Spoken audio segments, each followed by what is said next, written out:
Hello student, I am Dr. S. Kandhare, KMC College, Khopoli. The title of our presentation is Plant Tissue Culture Laboratory Organization. So in this presentation, we shall learn what is plant tissue culture and how the plant tissue culture laboratory is organized. So what are the requirements for plant tissue culture laboratory? तो इस video में हम ये देखेंगे कि plant tissue culture that is PTC का जो lab होता है उसके अंदर क्या क्या चीज़ें ज़रूरी होती है, कुठल्या कुठल्या गोष्टी प्लांट टिश्यू कल्चरसाठी आवश्यक आहेत, त्याचं रचना कशी आहे प्लांट टिश्यू कल्चरच्या लॅबोरेटरीची, तर ते आपण ह्या व्हिडिओमध्ये बघणार आहोत. So let us begin. Let us see the contents. What is plant tissue culture? That is PTC. म्हणजे प्लांट टिश्यू कल्चर नेमकं काय आहे ते थोडक्यात आपण बघूया. त्यानंतर laboratory organisation of PTC plant tissue culture laboratory कशी असते, त्याच्यामध्ये काय काय विविध प्रकारची रचना असते. तो that things we have to learn. So let us see the first aspect. What is plant tissue culture? So I tried to define the plant tissue culture, that is PTC. Cultivation of isolated plant cell, tissue or organ in artificial media and controlled environment to produce plants or plant products. So this is the simplified definition of plant tissue culture. अतिशय साधी अशा प्रकारची ही व्याख्या आहे. काय म्हटलेलं आहे, cultivation of isolated plant cell, म्हणजे एखाद्या वनस्पतीच्या शरीरामधली एखादी पेशी ही वेगळी करायची, सिंगल सेल, किंवा त्या वनस्पतीच्या शरीरामधली काही उती that is tissue, that is group of cells, किंवा ऑर्गन म्हणजे अवयव, म्हणजे पान किंवा कळी किंवा परागकण that is called pollen grains, किंवा छोटे छोटे रूट टिप्स, असं काही प्लॅन्टच्या शरीरातलं जे काही भाग आहेत त्याला आपण आयसोलेट करू शकतो, म्हणजे वेगळं करू शकतो. आणि मग कृत्रिमरित्या आर्टिफिशियल मीडियावरती आहे की नाही, मीडिया म्हणजे खाद्यपदार्थ, त्या आपलं सजीव सेलला किंवा टिश्यूला किंवा ऑर्गनला जगण्यासाठी जे काही पदार्थ लागतात ते मीडियामध्ये आपण त्याला प्रोव्हाइड करतो under controlled environment. So the environment is controlled in laboratory to produce plants or plant products. म्हणजे वनस्पतीचं उत्पादन करणे किंवा वनस्पतीचे जे काही प्रोडक्ट्स आहेत त्याचं उत्पादन करण्यासाठी आपण प्लांट टिश्यू कल्चर किंवा PTC हे तंत्रज्ञान वापरतो. So therefore plant tissue culture is nothing but cultivation of isolated plant cell, tissue और organ in artificial media that is in laboratory condition and controlled environment. So controlled environments means temperature, moisture, humidity, etc. is controlled to produce large quantity of commercially useful plants or plant products. So this is the definition of plant tissue culture. तर ह्या ठिकाणी हे जे plant tissue culture आहे तर अशा पद्धतीनं आपल्याला लक्षात येईल की काय होतं की this is the plant. So this is illustration of PTC. Plant tissue culture का ये इलस्ट्रेशन है, यहाँ फिगर बताया गया है कि प्लांट टिश्यू कल्चर क्या होता है. So this is the plant, okay, and from this plant you can isolate a single cell, tissue और organ, and that part of the plant is cultivated in this petri dish containing specific media. लक्षात तुम्हाला, म्हणजे ह्या वनस्पतीच्या बॉडीमधलं कुठलाही त्याचा भाग काढायचा आणि त्याचं लागवड लॅबमध्ये पेट्री डिशमध्ये एक विशिष्ट प्रकारचा मीडिया टाकून त्याच्यापासून नवीन प्लॅन्टलेट्स किंवा त्या सेलपासून तयार होणारे काही प्रोडक्ट आहेत त्याचं उत्पादन करायचं. So therefore tissue culture is nothing but growing single cell from a plant. तर हे अशा प्रकारचं हे तंत्रज्ञान आहे. मग थोडक्यात म्हणजे हे सारांश रूपानं मी तुम्हाला सांगितलेलं आहे की in plant tissue culture you can use any part of plant body, okay, a part of the plant body to generate entire plant in large quantity. Okay, so this is the basic illustration of plant tissue culture. आता ह्या ठिकाणी हे जे काही plant tissue culture आहेत ह्या फिगरमध्ये तुम्हाला वेगवेगळ्या प्रकारचे कल्चर टाईप्स दाखवलेले आहेत. Okay, so here you can see this is the adult plant. Okay, this is adult plant. So you can use any part of this adult plant. So for example, here you can see you can do embryo culture, okay, in test tube, and you can grow that embryo, and ultimately this embryo can be developed into a new adult plant.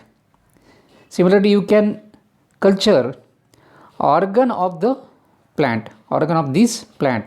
तर organ पण culture करू शकता, आहे की नाही.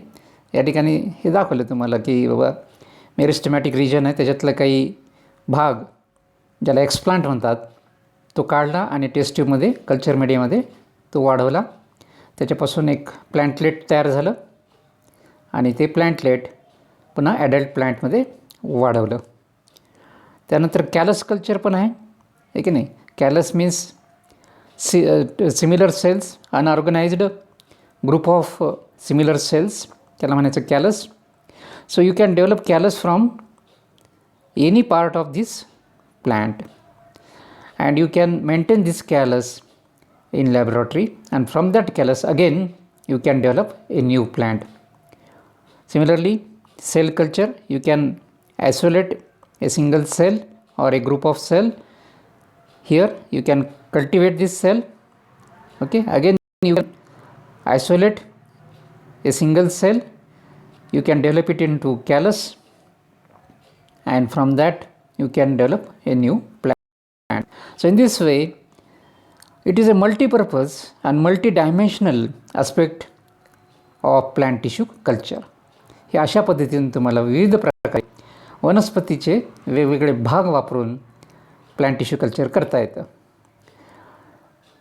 या ठिकाणी ह्या फिगरमध्ये बघा इथं काय दाखवलेलं आहे. A plant is shown and this elements are shown here. Nitrogen आहे, कॅल्शियम आहे, सायटोकायनिन आहे, ऑक्सिजन्स आहे. So this is the representative example and representative illustration of plant tissue culture. Okay, म्हणजे ह्या ठिकाणी तुम्ही लॅबमध्ये एका पेट्री डिशमध्ये म्हणा, एका टेस्ट ट्यूबमध्ये, कोनिकल फ्लास्कमध्ये, एका विशिष्ट कंडिशनमध्ये हे सगळे जे काही न्यूट्रिएंट आहेत, isn't it, macro and micro nutrients along with phyto hormones, हे सगळे हार्मोन्स ह्या वाढणाऱ्या प्लॅन्टच्या सेलला म्हणा, टिश्यूला म्हणा, तुम्ही देऊन त्याच्यापासून नवीन प्लॅन्ट तयार करू शकता. तर ही एक प्रातिनिधिक अशा प्रकारची ही फिगर आहे की तुम्ही लॅबमध्ये त्या सेलला, त्या एक्सप्लांटला लागणारे सर्व काही न्यूट्रिएंट्स पुरवून त्यांना लागणारे जे काही कंडिशन्स आहेत, ते हार्मोन्स आहेत, ते सगळे त्यांना पुरवून तुम्ही त्याच्यापासून नवीन प्लॅन्ट जनरेट करू शकता. So this is the concept behind this illustration. त्यानंतर ह्या ठिकाणी दाखवलेलं आहे, this is the actual photograph of these growing plants in test tube in specific media. ही टेस्ट ट्यूब आहे. त्या टेस्ट ट्यूबमध्ये खाली हे ट्रान्सपरंट पांढऱ्या रंगाचं जे काही तुम्हाला दिसतं, so that is culture media. आणि त्या कल्चर मीडियामध्ये हे छोटे प्लॅन्टलेट्स डेव्हलप व्हायला लागलेत. ओके, आता हे याच्यामध्ये शूट डेव्हलपमेंट झालेलं दिसतं आहे तुम्हाला, पानं वर आलेली आहेत याला विशिष्ट प्रकारची ट्रीटमेंट दिली की रूट पण डेव्हलप होतात. आणि हे असे टेस्ट्यूबमध्ये छोटे छोटे plants, they are very very useful, and from these plant you can utilise their cells for cell products. So this is the plant tissue culture. ही थोडक्यात प्लांट टिश्यू कल्चरची एक संकल्पना आहे. So this is the illustration. त्यानंतर या ठिकाणी PTC laboratory organisation म्हणजे plant tissue culture laboratory organisation. आता प्लांट टिश्यू कल्चर लॅबोरेटरीचं जो रचना आहे ती कशी असावी, सो ती जी बेसिक कंसेप्ट है ती अपन बघूया कि प्लांट टिश्यू कल्चर की जो लैब होती है उसकी रचना किस प्रकार से होती है, उसके अंदर क्या क्या चीज़ या किस प्रकार के इंस्ट्रूमेंट ज़रूरी है, हे सर्व आपण या ठिकाणी बघूया की ती जी लॅब असते त्या लॅबमध्ये काय काय गोष्टी आवश्यक आहेत. Plant tissue culture laboratory consist of number 1 washroom, number 2 general work room, number 3 sterilisation room, number 4 culture room, number 5 transfer room, number 6 dark room, number 7 hardening room, number 8 greenhouse. So these are the minimum requirement for well organized plant tissue culture laboratory. So this laboratory should consist of washroom, general workroom, sterilization room, culture room, transfer room, dark room, hardening room and greenhouse. So these are the rooms required for plant tissue culture laboratory. Okay, so this is the outlay of plant tissue culture laboratory. साधारणपणे अशा पद्धतीची त्याची रचना असावी. या ठिकाणी दाखवलेले layout of PTC plant tissue culture laboratory layout. So here a common lobby is there. या ठिकाणी ही लॉबी आहे की नाही.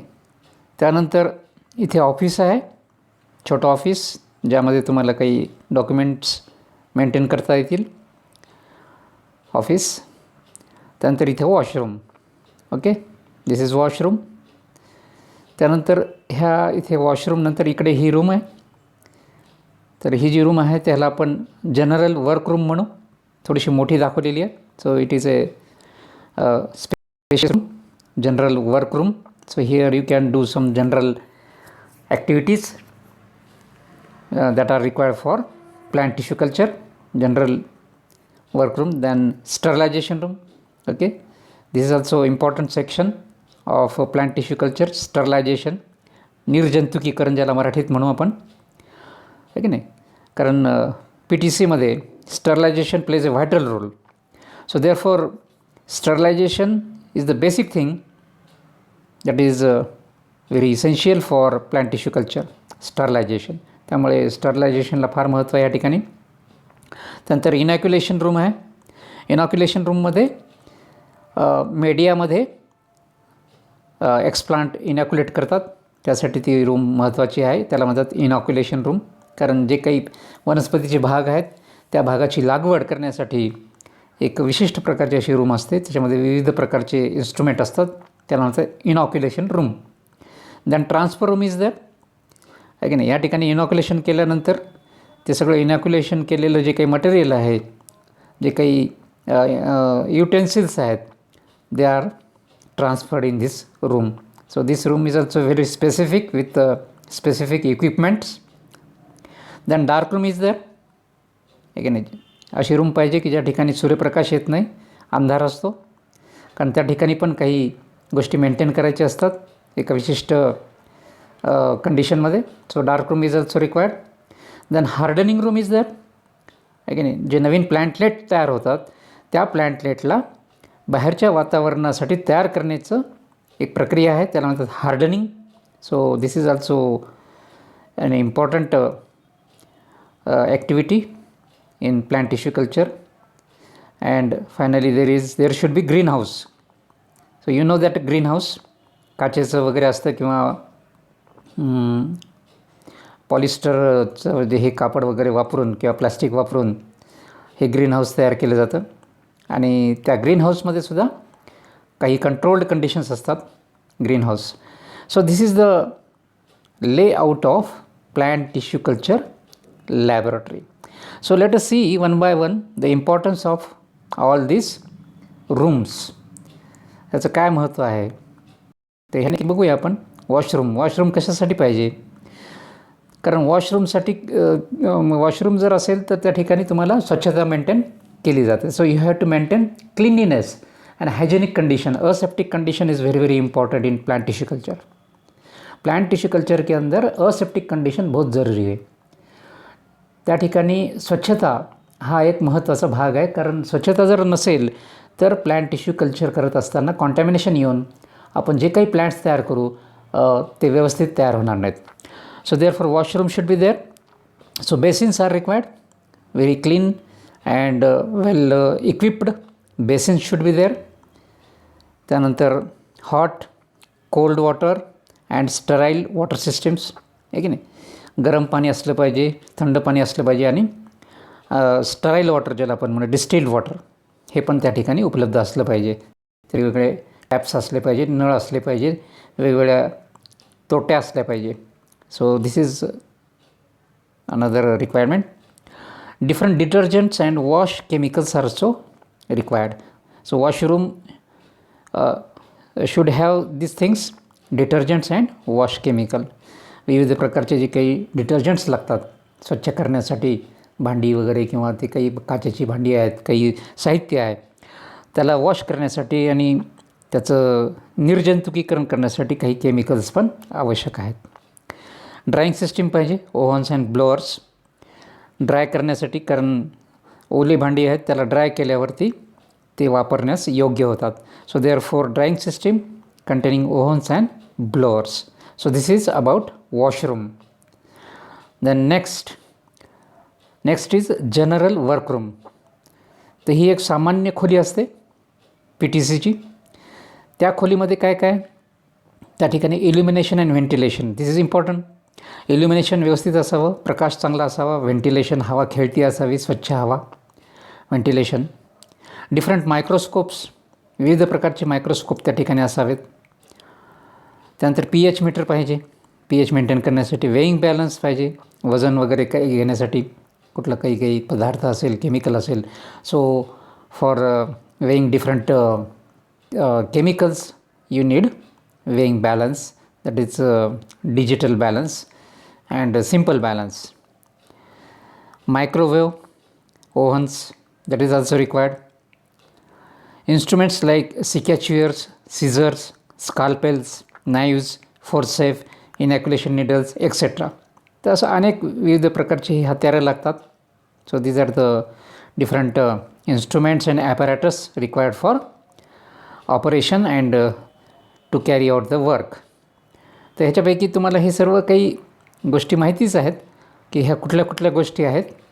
तरी पण ह्याच्या फिगर्स तुम्हाला जर बघायचे असतील तर ते बघता येतील तुम्हाला ह्या फिगर्स. या ठिकाणी जसं समजा आता आपण म्हटलं की microscope. So you are familiar with this microscope, this is the dissecting microscope. तर हा पण मायक्रोस्कोप त्या ठिकाणी उपलब्ध पाहिजे. जसं मी म्हटलं की विविध प्रकारचे मायक्रोस्कोप पाहिजे, तर different microscopes are required. So this is the simple microscope which is dissecting microscope.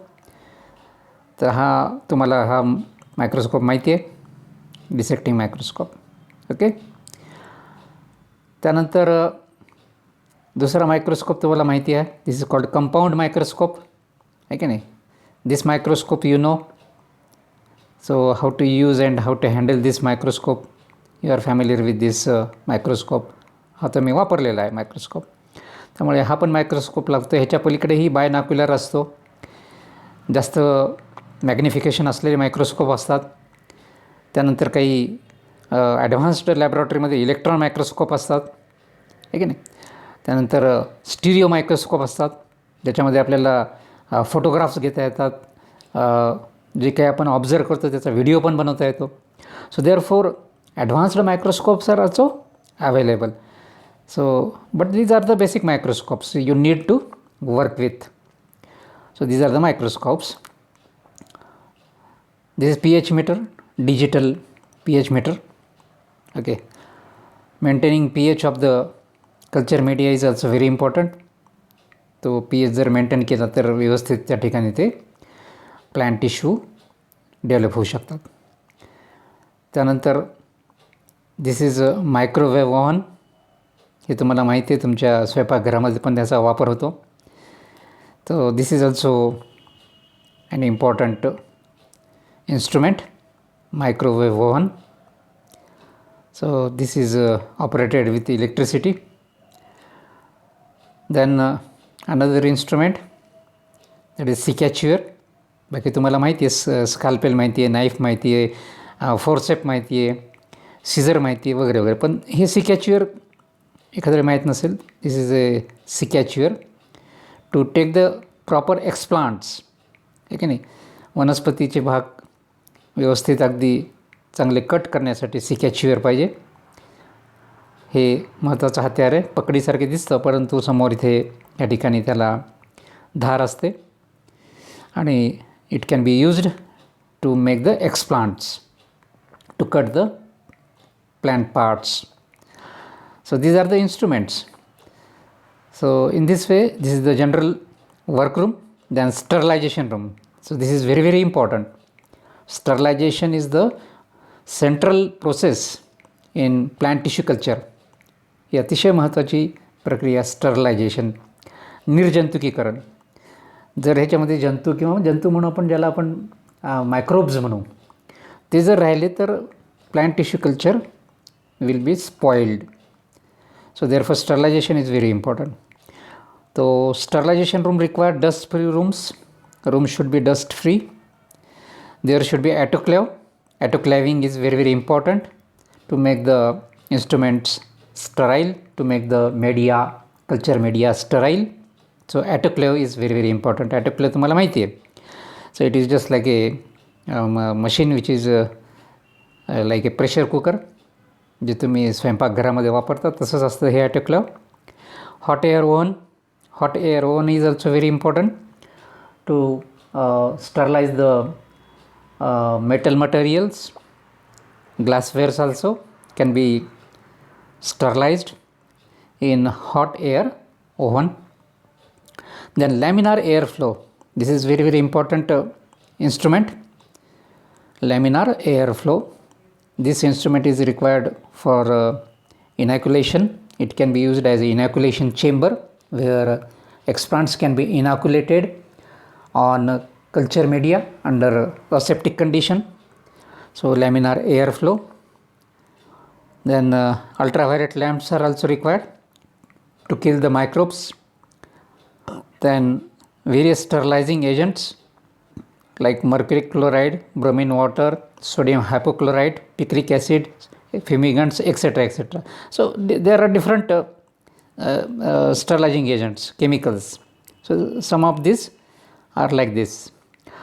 Okay, तो ये चीज़ बहुत ज़रूरी है. हे सगळ्या गोष्टी स्टरलायझेशन रूममध्ये आवश्यक आहे. ह्याच्यातल्या बऱ्याचशा गोष्टी तुम्हाला माहिती आहे, काही एक दोन गोष्टी कदाचित माहीत नसतील तुम्हाला. Laminar air flow, ultraviolet lamp, आहे की नाही, आणि व्हेरियस स्टरलायझिंग एजंट. तर हे बऱ्याचशा गोष्टी तुम्हाला माहिती आहेत, परंतु ह्याच्यातली एखादी गोष्ट माहीत नसेल तर हे या ठिकाणी इलिस्ट्रेशन आहे. This is autoclave. हे PTC लॅबमध्ये असलेलं एक सामान्य अशा प्रकारचं हे इन्स्ट्रुमेंट आहे ऑटोक्लेव्ह. प्रेशर कुकरसारखंच असतं. It works on pressure. That is the water is boiled and from that water fumes are created. Okay, pressure is created. आहे नाही, वाफ तयार होते आणि ती जी काही वाफ आहे त्या वाफेवरती हे सगळं आतमध्ये जे काही आपण मटेरियल आहे ते मटेरियल स्टरलाइज होतं. So this is autoclave. Okay, हे इथं दिसतं तुम्हाला प्रेशर गॉज वगैरे. So this is autoclave. त्यानंतर हे जे आहे तुम्हाला माहिती आहे, हे hot air oven. It works on electricity. So it has heating coils असतात ह्याच्यामध्ये आणि ह्याच्यामध्ये तुम्ही मेटलचे किंवा ग्लासवेअर्स स्टरलाइज करू शकता with high temperature. So this is hot air oven. This is laminar air flow. हे एक अतिशय चांगल्या पद्धतीचं असं एक इन्स्ट्रुमेंट आहे. त्याच्यामध्ये काय असतं की एअर फिल्टर्स असतात, एअर फिल्टर हेपा, हाय एफिशियन्सी पार्टिक्युलेट एअर फिल्टर्स म्हणतात त्याला, हाय एफिशियन्सी पार्टिक्युलेट एअर फिल्टर्स. ह्याच्यामध्ये हे असतात इथं एअर फिल्टर्स. आणि इथं हे एवढी जागा असते, ह्याच्यावरती हे काच असतो, आतमध्ये अल्ट्राव्हायोलेट लॅम्प असतो आणि तो चालू करायचा आणि काचेच्या आतमध्ये हात टाकून you can inoculate the explants into specific media. So this is very very important instrument called laminar air flow. Okay, अगदी स्टराईल एअर हलकेशी ह्याच्यामध्ये पास होते आणि स्टराईल कंडिशनमध्ये तुम्हाला इनॅक्युलेशन करता येतं. So this is laminar air flow. So these are the instruments for PTC lab. Now culture room. Okay, so this is the culture room. So culture room requires inoculation chamber, laminar air flow, जसं आता आपण म्हटलं HEPA असलेली हाय efficiency percolate air filters 0.3 मायक्रॉन्स एवढे ते filters असतात त्याला. त्याच्यामुळे अगदी म्हणजे हवेमधले मायक्रोब्स जे आहेत ते मायक्रोब्स फिल्टर होऊन येतात आणि ती हवा स्टराईल असते आणि in the presence of that sterile air inoculation can be done. So therefore laminar air flow is one of the most important instrument. Now glass shells should be there, fluorescent lamps, thermometer, different kind of thermometer, hygrometer, borosill glasswares, culture media with macro and micronutrients such as Gauret media. Gauret media है का है Murashige and Skog media, that is MS media, white media, Gamborg media, niche and niche media, nutrient agar media, Na media. So there are different kind of medias there that are available depending upon the need. कोणत्या प्रकारचे media लागतात culture media, तसे वेगवेगळ्या प्रकारचे media आपल्याला बनवता येतात containing macro and micro nutrients. आहे की नाही, की जे काही आपण प्लॅन्ट सेल असेल किंवा प्लॅन्ट टिश्यू असेल त्याला वाढवण्यासाठी काय न्यूट्रियंट्स लागतात. सो त्याचे वेगवेगळे कॉम्पोजिशन ह्या विविध प्रकारच्या मीडियामध्ये सांगितलेले. So according to our we can use different media, culture media. So these are the requirements in culture room. त्यानंतर ट्रान्सफर रूम आहे. कल्चर केल्यानंतर ते जे काही कंटेनर आहे कल्चर केलेलं ते ट्रान्सफर रूममध्ये एका विशिष्ट कंडिशनमध्ये ठेवावं लागतं. त्या ठिकाणी ग्लास रॅक्स असतात. ओके, रेफ्रिजरेटर्स असतात. त्यानंतर व्हेरियस इंटेन्सिटी लॅम्प्स असतात that provide light of specific wavelength. Then thermostats are there. आहे की नाही, टेम्परेचर मेंटेन करण्यासाठी काही थर्मोस्टॅट असतात, विशिष्ट प्रकारचं टेम्परेचर काही ठिकाणी मेंटेन करावं लागतं. So thermostat is required. Dark and light rooms हे पण पाहिजे, म्हणजे अंधार खोली आणि विविध प्रकारच्या लाईटनी प्रकाशमान करता येण्यासारख्या खोल्या असतात. So accordingly you can use dark and light rooms. So this is also important thing. Different phytohormones vials. So phytohormones are very very important in plant tissue culture. So these phytohormones regulate the development of plantlet. So what parts should be developed is decided by these phytohormones. So by using the phytohormones one can regulate and control the development of different parts of the plant. So most important phytohormones are auxins, cytokinins, gibberellins abscisic acid etcetera etcetera. तर हे ऑक्सिजनचे वेगवेगळे प्रकार आहेत. ऑक्सिजनचे प्रकार जर बघितले आपण सामान्यपणे वापरण्यात येणारे ऑक्सिजनचे प्रकार: indole 3 acetic acid IAA, 2,4 dichlorophenoxy acetic acid that is 2,4-D, alpha naphthalene acetic acid NaAA, 3 indole butyric acid that is IBA. त्यानंतर सायटोकॅनिनमध्ये 6 furfuryl aminopurine that is called kinetin, 6 benzyl aminopurine, 6 BPA, zeatin, then 2 isopentyladenine that is 2 IPA, त्यानंतर gibberellins abscisic acid. असे अनेक phytohormones आहेत that is natural and synthetic. हे विविध प्रकारचे, त्याच्यापैकी हे काही एक्झाम्पल आहे. So some of this examples of the phytohormones.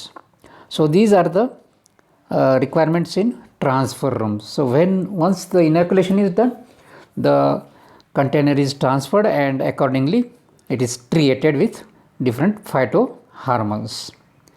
So इस प्रकार से ये ट्रांसफ़र रूम होता है. इसके अंदर ये सब चीज़ अवेलेबल होना चाहिए. तर अशा प्रकारे ही ट्रान्सफर रूम आहे.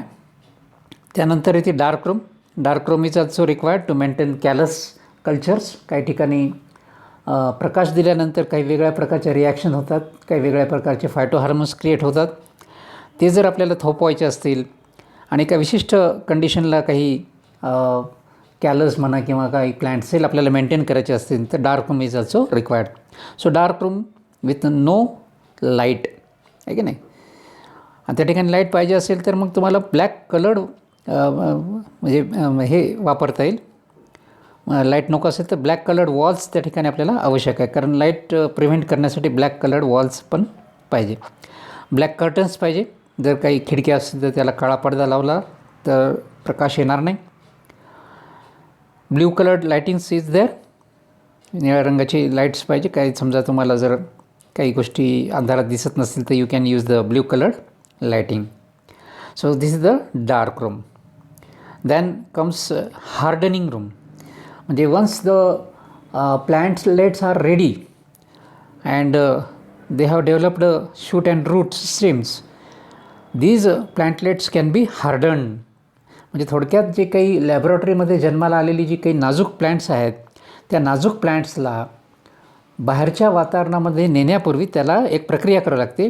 म्हणजे बाहेरच्या वातावरणाला ते समरस होण्यासाठी हार्डनिंगची प्रक्रिया आहे. So hardening is done in specific controlled condition. So therefore well controlled lighting should be there with a specific wavelengths. Then controlled moisture पण controlled पाहिजे त्या ठिकाणी. Controlled temperature. So under proper conditions of temperature you can treat the plant, you can harden the plant and you can prepare the plant for exposure to natural environment. Controlled carbon dioxide, कारण carbon dioxide फोटोसिंथेसिससाठी आवश्यक आहे. त्यामुळे तुम्हाला त्या प्लॅन्टला किती photosynthesis करायला लावायचं आहे तर त्यासाठीसुद्धा कार्बन डायऑक्साईड आपल्याला कंट्रोल्ड ठेवता येतो. Sterile and balanced nutrient soil. जी काही न्यूट्रिएंट सॉईल असते ती स्टराईल असली पाहिजेत आणि त्याच्यामध्ये जे काही न्यूट्रिएंट्स आहेत मॅक्रो आणि मायक्रो न्यूट्रिएंट्स ते पण एका विशिष्ट बॅलन्समध्ये किंवा कंडिशनमध्ये क्वांटिटीमध्ये आपल्याला अप्लाय करता येतात. त्या ठिकाणी हे इल्युस्ट्रेशन आहे हार्डनिंग रूमचं. So here you can see the racks are there and these are the containers containing newly born plants. जसं नवीन बेबी असते, एखादं प्रीमॅच्युअर बेबी, त्याला जसं एखाद्या काचेच्या बॉक्समध्ये ठेवलेलं कंट्रोल्ड कंडिशनमध्ये, तसं हे प्लांट्स जे आहेत हे कंट्रोल्ड कंडिशनमध्ये ठेवलेले आहेत. म्हणजे हळूहळू काय होतात, हे प्लॅन्ट्स बाहेरच्या कंडिशनला तयार करण्याची ही प्रक्रिया आहे, त्याला म्हणतात हार्डनिंग आहे की नाही. सुरुवातीला हे प्लॅन्ट्स खूप नाजूक असतात प्लॅन्टलेट्स आणि मग त्याला बाहेरच्या वातावरणात जर एकदम एक्सपोज केलं तर दे मे perish, they could not survive or they could not tolerate the harsh conditions that are available outside of the laboratory. So therefore hardening is the process where these tender plants are prepared for exposure to natural conditions. तर हे हार्डनिंगचं room आहे. त्यानंतर जे पुढची हे आहे ज्याला आपण खोली म्हणू किंवा एक बगीचाच आहे हा, ज्याला ग्रीन हाऊस म्हणतो आपण. So you know what is green house. So it is A green house with glass or polyester और पॉलिथिलीन शीट्स. ग्रीन हाऊस ज्याला आपण म्हणू, तिथं पण जी कंडिशन आहे ती थोडीशी रिलॅक्स्ड कंडिशन असते. हार्डनिंग रूमपेक्षा थोडीशी नॅचरल अशा पद्धतीची ही कंडिशन असते. तर natural sunlight inlets are there. Exposure केलं जातं ह्या ठिकाणी नॅचरल सनलाईटला. तर त्यामुळे नैसर्गिक जे काही सूर्यप्रकाश आहे तो आतमध्ये येण्यासाठी काही रचना केलेली आहे त्या ठिकाणी ग्रीन हाऊसमध्ये. So natural sunlight with different filtered glass is situated there. Soil is weed free, कारण वीड्स असतील तर मग ते प्लांट्स नीट वाढणार नाही. त्यामुळे सॉईल ही वीड फ्री असते त्या ठिकाणी. Natural hygienic condition is also maintain. निसर्गामध्ये जी काही सामान्य कंडिशन असते तशा पद्धतीची एक कंडिशन त्या ठिकाणी मेंटेन केली गेलेली असते. Overall semi natural condition to acclimatize the plantlets. म्हणजे ह्या ठिकाणी ही महत्त्वाची प्रक्रिया आहे की ओव्हरऑल ही जी कंडिशन आहे ग्रीन हाऊसमधली ही सेमी नॅचरल कंडिशन आहे. अगदी नॅचरल नाही, पण थोडीशी नॅचरल कंडिशनची समांतर, त्याला आपण सेमी नॅचरल हा शब्द वापरलेला आहे. So this is a semi natural condition that makes the plant acclimatize to the external natural condition, आहे की नाही. म्हणजे प्लांटला हे जे काही लॅबॉरेटरीमध्ये जन्माला आलेली जी प्लांट्स आहेत त्या प्लांटला नैसर्गिक कंडिशनमध्ये जाण्याची सवय लागावी म्हणून हे ग्रीन हाऊसमधली ही सेमी नॅचरल कंडिशन असते. So in this way you will find that this greenhouse is there. So laboratory should have a greenhouse adjacent to this lab, PTC lab. Okay, so this is the greenhouse. So you can see very nicely hygienic condition is maintained here, and these are the sheets of glass with specific opacity, आहे की नाही. आणि हे सगळे इथे conditions असतात. त्या ठिकाणी टेम्परेचर, मॉइश्चर, ह्युमिडिटी सगळं मेंटेन केलं जातं. आणि अशा प्रकारे हे लॅबमध्ये जे प्लांट जन्माला आलेली आहेत ती हळूहळू निसर्गाच्या सान्निध्यामध्ये आणण्याची ही प्रक्रिया आहे. तर ही त्याच्यातली शेवटची प्रक्रिया आहे greenhouse. So in this way this is the laboratory organization. अशा प्रकारचे हे लॅबॉरेटरी ऑर्गनायझेशन असतं. So thank you student. So I think you understood this presentation. लक्षात आलं असेल तुम्हाला. काही जर अडचणी आल्या असतील तर you may contact me at any time, but see this presentation repeatedly so that you can understand the concept of plant tissue culture laboratory organization. Okay, best of luck. Thank you.